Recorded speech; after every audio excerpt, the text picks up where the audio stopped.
Top quality और consistent performance के लिए सिर्फ सिल्वर पंप नाम याद रखना। ગુજરાતમાં પેટા ચૂંટણીની જાહેરાત અંગે શક્તિસિંહ ગોહિલનું નિવેદન સામે આવ્યું છે। વિસાવદર અને કડીની પેટા ચૂંટણી માટે કોંગ્રેસ પણ સજ્જ છે તેવો દાવો શક્તિસિંહે કર્યો છે। વિસાવદર અને કડી માટે 4 પ્રભારીઓની નિમણૂક કરવામાં આવી છે। કડી માટે જ્ઞાનીબેન મેવાણી, કિરીટ પટેલ અને રઘુ દેસાઈ પ્રભારી છે।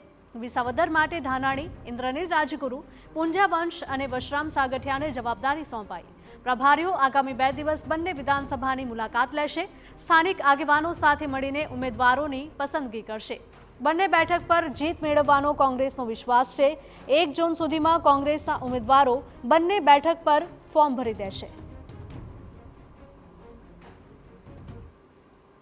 4 પ્રભારીશ્રીઓ 2 દિવસના અંદર જ, અગાઉ તો બધા સાથે સંપર્કમાં હતા જ, પણ આ 2 દિવસ દરમિયાન જશે, કાર્યકર્તાઓ અને આગેવાનોને મળશે અને એમના સાથે પરામર્શ મૌડી મંડળ પણ મુકુલ વાસનિકજી, અમારા કોંગ્રેસ વિધાનસભા પક્ષના નેતા અને આગેવાનો સાથે પરામર્શ બાદ અમારી જે સિસ્ટમ છે એ પ્રમાણે શક્ય એટલા વહેલા અમે 2 જૂન છેલ્લો દિવસ છે એ દિવસે ફોર્મ ભરવા જઈએ એવું નહીં કરીએ।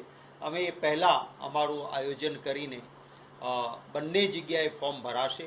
કોંગ્રેસ મજબૂતીથી આ બંને ચૂંટણીઓ લડશે। જીતવાના છીએ અને જીતવા માટે લડવાના છીએ।